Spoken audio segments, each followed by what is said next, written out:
ॐ ऐं दुर्गां शिवं शान्तिकरीं ब्रह्मणीं ब्रह्मणोऽप्यां सर्वलोकपुनोतीं च पुनामामि सदा शिवां मङ्गलं शोभनं शुद्धं निष्कलं परमङ्गलं विश्वेश्वरीं विश्वमातां चण्डिकां प्रणमामहं सर्वं देवमयीं देवीं सर्वलोकभयापहं ब्रह्मेशो विष्णुनमितं प्रणमामि सदा बिन्धस्तां बिन्धनीलं दिव्यस्थाननिवासिनीं योगिनीं योगजननीं चण्डिकां प्रणमामहम् ईशानमात्रं देवविश्वरी विश्वप्रियां प्रणतोऽस्मि सदा दुर्गा संसारवातारिणीं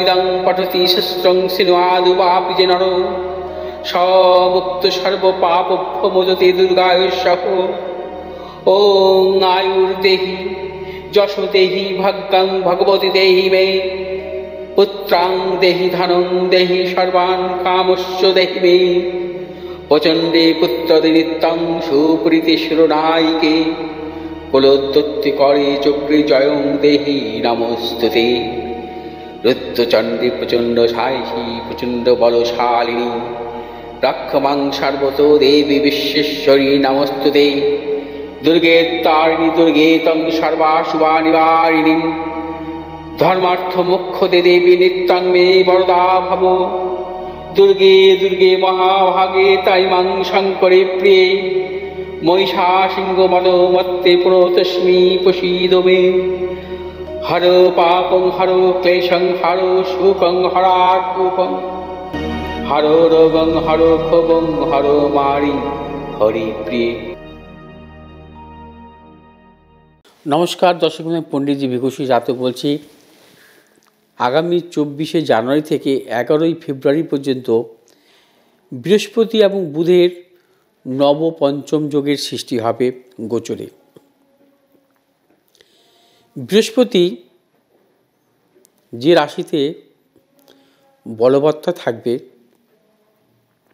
তার নবমভাবে যদি কখনো শুভগ্রহ থাকে সেই ক্ষেত্রে এই ধরনের যুগের সৃষ্টি হয়। বৃহস্পতি মূলত সবল ভাব কোথায়? বৃহস্পতি মূলত সবল থাকে ধনু রাশি, মীন রাশি, বৃষ রাশি, কর্কট রাশি, সিংহ রাশি। এই 6টি রাশিতে বৃহস্পতি মূলত আমরা জানি যে সবলভাবে থাকে। ধনু রাশি, মীন রাশি, বৃষ রাশি, সিংহ রাশি, কর্কট রাশি এবং কুম্ভ রাশি, এই 6টি রাশিতে বৃহস্পতি মূলত সবলভাবে থাকে। এই ভাবগুলোতে যখন বৃহস্পতি অবস্থান থাকবে তার নবমে যখনই বিশেষ করে বুধ শুক্র শুভগ্রহের অবস্থান ঘটবে বা চন্দ্রের মতো শুভগ্রহের অবস্থান ঘটবে তখন আমরা এই নবপঞ্চম যোগ বলি, অর্থাৎ বৃহস্পতি নবমে শুভগ্রহ। আগামী 24শে জানুয়ারি থেকে 11ই ফেব্রুয়ারি পর্যন্ত বৃহস্পতি নবমে বুধ অবস্থান করবে মকর রাশিতে। বৃহস্পতি নবমে চন্দ্রের অবস্থান মূলত 2.5 দিনের মতো থাকে এবং সেক্ষেত্রে আমরা বলি গজকেশরী যোগও বলি।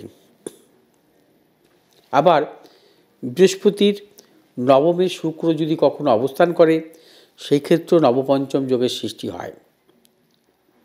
বৃহস্পতির নবমে বুধ এবং শুক্র যদি অবস্থান করে, যে সমস্ত জাতক জাতিকার জন্মছকে বৃহস্পতির নবমভাবে বুধ এবং শুক্রের অবস্থান থাকে সেক্ষেত্রে আমরা বলি যে মহালক্ষ্মী যোগ, অর্থাৎ সেই জাতক জাতিকার জীবনে কিন্তু প্রবল অর্থনৈতিক সাফল্য আসে। মহালক্ষ্মী যোগের জাতক জাতিকাদের কখনোই কিন্তু অর্থাভাব হয় না। অর্থাৎ বৃহস্পতির নবমভাবে যখন বুধ থাকবে জন্মকালীন কোনো জাতক জাতিকার, সেই জাতক জাতিকা উচ্চ শিক্ষা পায় এবং নবপঞ্চম যোগে উচ্চশিক্ষা সাফল্য আসে।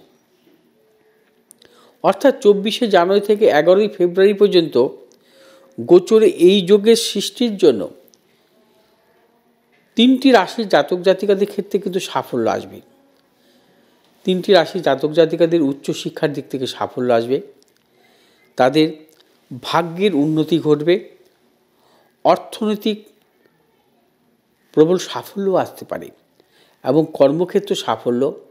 তারা যদি ব্যবসা করে ব্যবসা ক্ষেত্রে সাফল্য, ব্যবসায় নতুন কোনো চিন্তা ভাবনা ক্ষেত্রে সাফল্য, পেশাগত দিক থেকেও সাফল্য আসবে। কারণ বুধ হচ্ছে পেশাগত কারক গ্রহ, বুধ হচ্ছে ব্যবসা কারক গ্রহ, বুধ হচ্ছে উচ্চশিক্ষা কারক গ্রহ, বুধ হচ্ছে মূলত অর্থনৈতিক উন্নতির কারক গ্রহ।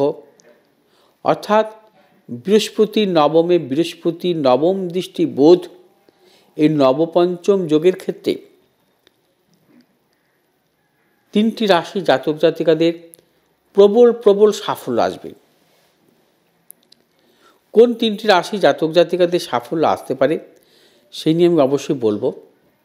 তবে একটি কথা মনে রাখতে হবে, জন্মকালীন বৃহস্পতির নবমে শুভগ্রহ থাকা সর্বদা শুভ। কারণ সেক্ষেত্রে সেই জাতক জাতিকার জীবনে কিন্তু সার্বিকভাবে নানান দিক থেকে সাফল্য আসে। দেখা যায় যে বুধ যদি কখনো বৃহস্পতির নবমে থাকে, পেশাগত পড়াশোনার ক্ষেত্রে বা চাকরির ক্ষেত্রে সাফল্য আসে, বা সেই জাতক জাতিকা ব্যবসা ক্ষেত্রে প্রবল সাফল্য পেয়ে থাকেন, ব্যবসার প্রবল উন্নতি হতে পারে। বৃহস্পতির নবমে যখন শুক্রের অবস্থান থাকে সেই ক্ষেত্রে সেই জাতক জাতিকার জীবনে কিন্তু ক্রিয়েটিভ সংক্রান্ত সাফল্য আসে। সেই জাতক জাতিকা ক্রিয়েটিভ জগৎ থেকে নানা রকম সম্মান প্রাপ্তি ঘটে, তার অর্থালাভ ঘটে।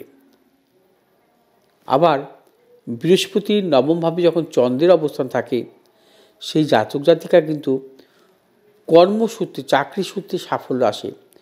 তার কর্ম অধিকাংশ ক্ষেত্রে দেখা যায় যে জন্মস্থান থেকে দূরে হয় এবং দূরে তার সাফল্য ঘটে। অনেক ক্ষেত্রে তার কর্মসূত্রে বিদেশ যাত্রাও আসে, ব্যবসা সূত্রে বিদেশ যাত্রাও আসে। অনেক ক্ষেত্রে দেখা যায় ইম্পোর্ট এক্সপোর্ট জাতীয় ব্যবসা ক্ষেত্রে তার সাফল্য আসে, তার লিকুইড জাতীয় ব্যবসার ক্ষেত্রেও সাফল্য আসে। বৃহস্পতি নবমে চন্দ্রের অবস্থানের দরুন সেই জাতক জাতিকার প্রসাধনিকমূলক ব্যবসা ক্ষেত্রে সাফল্য আসে। সেই জাতক জাতিকা অনেক ক্ষেত্রে দেখা যায় যে প্রশাসনিক কর্মের ক্ষেত্রেও সাফল্য আসে। অর্থাৎ বৃহস্পতির নবমে চন্দ্র থাকাও শুভ। বৃহস্পতির নবমে যেহেতু বুধ থাকবে 24শে জানুয়ারি থেকে 11ই ফেব্রুয়ারি পর্যন্ত, এই নবপঞ্চম যোগ অর্থাৎ নবপঞ্চম রাজযোগ 3টি রাশির জাতক জাতিকাদের ক্ষেত্রে সর্বাপেক্ষা শুভ। কোন কোন রাশি? কর্কট রাশির জাতক জাতিকাদের ক্ষেত্রে বিশেষভাবে শুভ। কর্কট রাশির জাতক জাতিকাদের একাদশভাবে বৃহস্পতির অবস্থান ঘটবে, সেক্ষেত্রে শুভ ফল আসবে। কন্যা রাশির জাতক জাতিকাদের ক্ষেত্রেও বিশেষভাবে শুভ। কারণ কন্যা রাশির জাতক জাতিকাদের ক্ষেত্রেও মূলত বৃহস্পতি থাকবে নবমভাবে এবং পঞ্চমভাবে থাকবে বুধের অবস্থান। এবং মেষ রাশির জাতক জাতিকাদের ক্ষেত্রেও বিশেষভাবে শুভ। মেষ রাশির জাতক জাতিকার দ্বিতীয় বৃহস্পতি থাকবে এবং দশমভাবে বুধের অবস্থান থাকবে।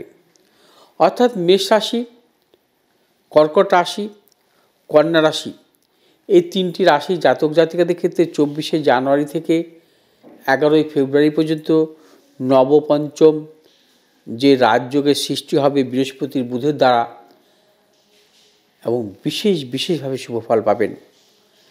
আমি আসব আবার ফিরে নতুন কিছু যোগ নিয়ে, যেই যোগ আপনাদের জীবনে সাফল্য দিতে পারে। তবে আমার এই ভিডিওটি কেমন লাগলো আপনারা জানাবেন। যদি ভালো লাগে আপনারা শেয়ার করবেন, লাইক করবেন, কমেন্ট করবেন। ভালো থাকুন, সুস্থ থাকুন। নমস্কার।